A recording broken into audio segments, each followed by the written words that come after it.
Hello students, welcome back to my channel Padh Lo. और आज हम एक्सरसाइज 5.2 के क्वेश्चन नंबर 17 से स्टार्ट कर रहे हैं। क्वेश्चंस 17, 18, 19, 20 आज हम देखने वाले हैं।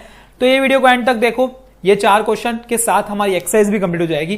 तो ये क्वेश्चंस बोलना क्या चाह रहा है। Question number 17, find the 20th term from the last term of an AP. देखो बहुत ही इंपॉर्टेंट क्वेश्चन है। ये जो क्वेश्चन है ना, ये है वेरी वेरी इंपॉर्टेंट।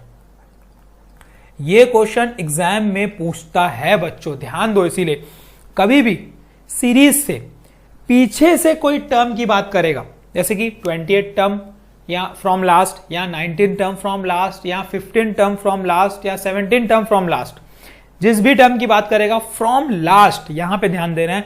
तो आपको जो फॉर्मूला लगाना है वो ये लगाना है। देखो जब भी बात करेगा ना nth टर्म फ्रॉम लास्ट, ये 1 मार्क में भी पूछ सकता है आपसे, ठीक है। तो बहुत ही इजी क्वेश्चन है। बस एक फॉर्मूला आपको दिमाग में रखना है। वो फॉर्मूला है ये L minus n minus 1 into D.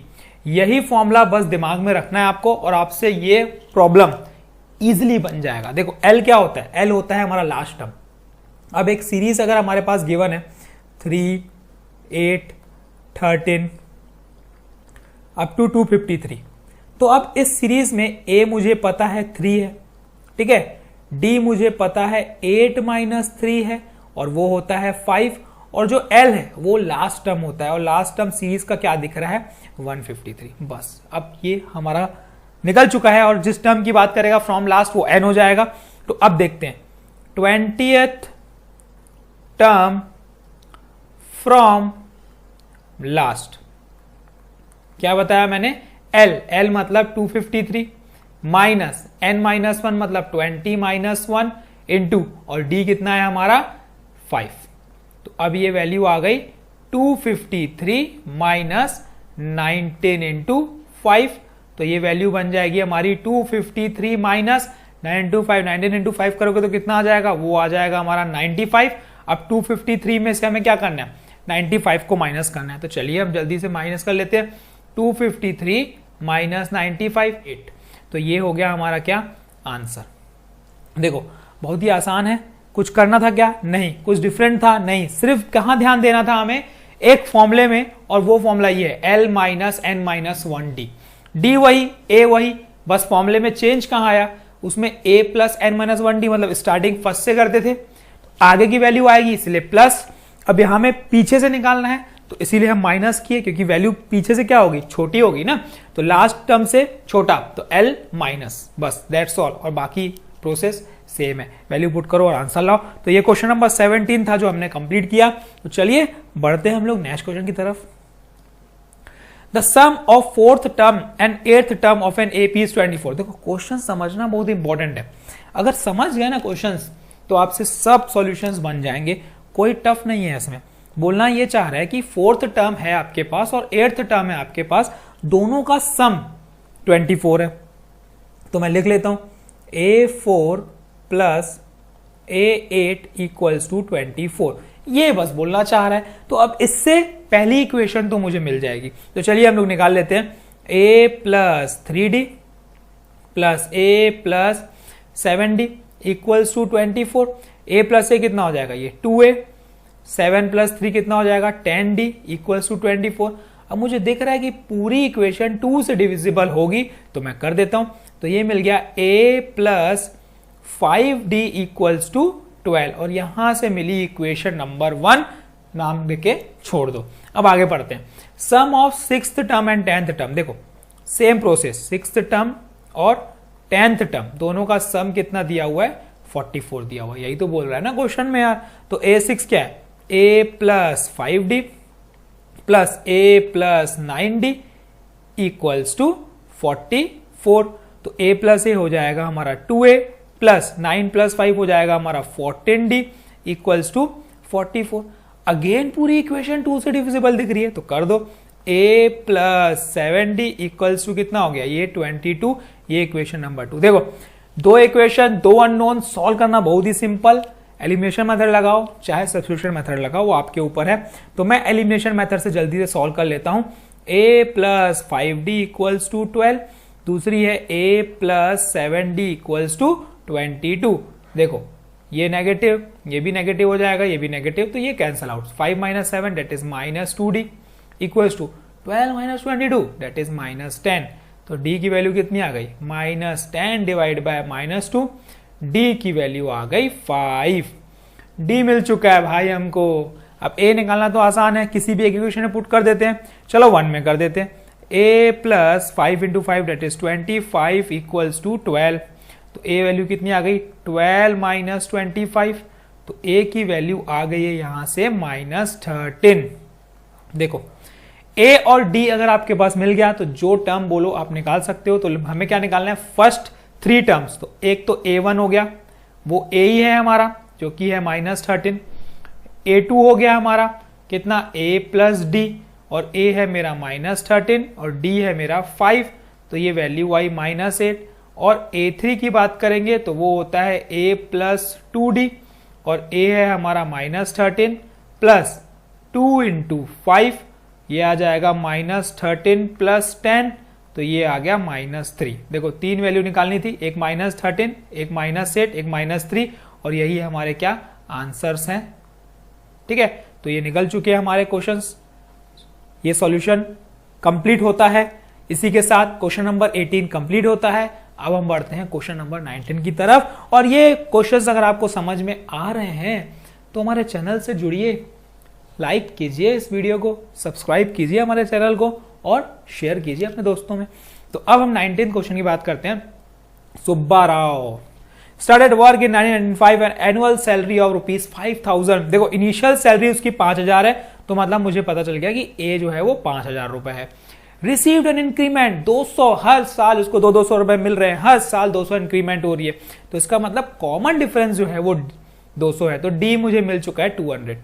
अब बोलता है कौन से साल में उसकी इनकम 7000 हो जाएगी। तो मतलब ये हमें क्या मानना पड़ेगा? नंबर ऑफ ईयर्स निकालना पड़ेगा, मतलब n निकालना पड़ेगा, और कौन से साल में 7000 हो जाएगी। तो 7000 हमारा क्या हो गया? Last term. तो इससे मुझे पता चल गया कि an भी जो है वो गिवन है, वो है 7000। बस अब an का फॉर्मूला लगा लेते हैं। an equal to a plus n minus 1d। an कितना है? 7000 इक्वल टू पहली सैलरी कितनी है उसकी? 5000 प्लस n माइनस 1, d कितना है? 200। तो ये मिल गया 7000 minus 5000 equals to 200 into n minus 1। देखो ये कितना हो गया? 2000। ये 200 आ जाएगा इसके डिवाइड में, इक्वल्स टू n माइनस 1। ये दो कैंसल, ये दो कैंसल, ये 2 1, ये 2 10। तो n माइनस 1 इक्वल्स टू 10 और n इक्वल टू हो जाएगा 10 प्लस 1 डेट इज 11। मतलब 11 साल बाद उसकी सैलरी 7000 होगी। अभी अगर 1995 चल रहा है, ठीक है, तो 11 साल बाद कितना होगा? 1995 में क्या ऐड करोगे? 11 साल ऐड करोगे, कितना हो जाएगा? कौन से साल में उसकी पहुंचेगी? वो पहुंचेगी 2000 कितना? 1995 में 10 ऐड करोगे तो कितना हो जाएगा? 2005, 2006। तो 2006 में उसकी सैलरी जो होगी वो क्या होगी? 7000 होगी। अब ये 2006 क्यों? 1995 भी तो इंक्लूड करोगे ना ईयर। ये 1995 जैसे इंक्लूड करोगे तो एक्चुअल में 2006 नहीं 2005 में ही हो जाएगी कि 1995 में उसकी सैलरी है 5000, तो वो साल भी हम गिनेंगे। ठीक है, तो आंसर है हमारा क्या? 2005 में जो इसकी सैलरी है वो कितनी हो जाएगी? 7000 हो जाएगी। ठीक है, तो ये कंप्लीट हुआ हमारा क्वेश्चन नंबर 19। तो अब हम बढ़ते हैं क्वेश्चन नंबर 20 की तरफ।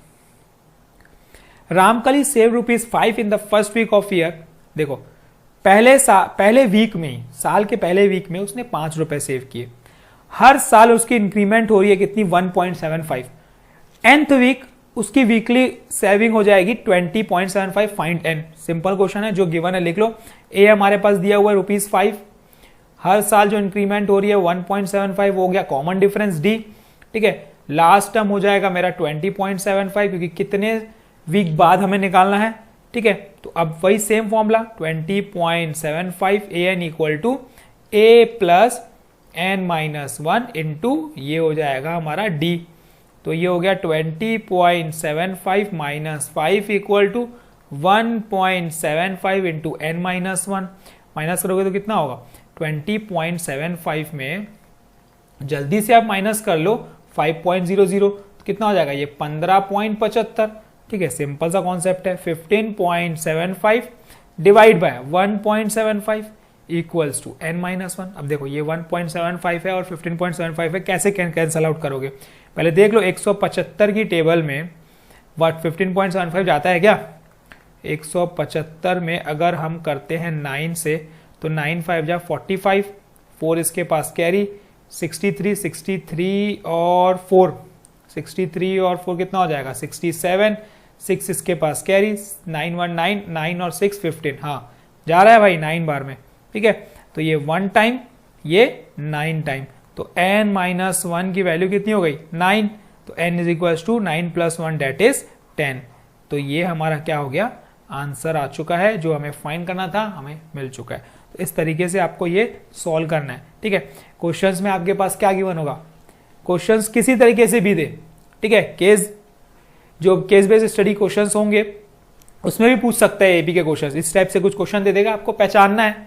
ठीक है, ए क्या है, जो फिक्स्ड है पहले साल की वो ए हो गई। ठीक है, अब जो कितने सालों बाद हर साल उतना ही अगर इंक्रीमेंट हो रहा है तो इसका मतलब वो क्या है, वो डी हो गया। मतलब एक कॉमन डिफरेंस हो गई ना सीरीज में, पहला साल 5000, फिर हर साल 500 का इंक्रीमेंट, तो जो ये 500 का इंक्रीमेंट है ये क्या है, डी है, कॉमन डिफरेंस है ना भाई, हर साल उतना ही इंक्रीमेंट होगा, ये फिक्स्ड है, इंक्रीमेंट जो होगा वो उतना ही होगा, 500 होगा, 500 की, तो अब ये डी बन गया। तो अब ये आगे बढ़ते जाएगी वैल्यू, तो लास्ट में जितनी आई कितने साल बाद वो हुआ। तो ये सब चीजें आपको थोड़ा सोचना है और सॉल्व करना है। वैल्यूज जो गिवन रहेगी आप लिखो, फॉर्मुला लगाओ, आंसर लाओ। फॉर्मुला एक ही है, an = a + n-1d, बस दैट्स ऑल, और कोई फॉर्मुला नहीं है। दूसरा फॉर्मुला जो मैंने बताया फ्रॉम लास्ट से, जब भी बात करेगा फ्रॉम लास्ट वाले क्वेश्चन वहां पे लगाना है l - n-1d, बस। तो अब ये हमारी एक्सरसाइज कंप्लीट होती है। अब हम कल फिर मिलेंगे नेक्स्ट एक्सरसाइज जो कि है सम ऑफ n टर्म्स पे बेस्ड, तो उसकी भी एक्सरसाइज हम करने वाले हैं।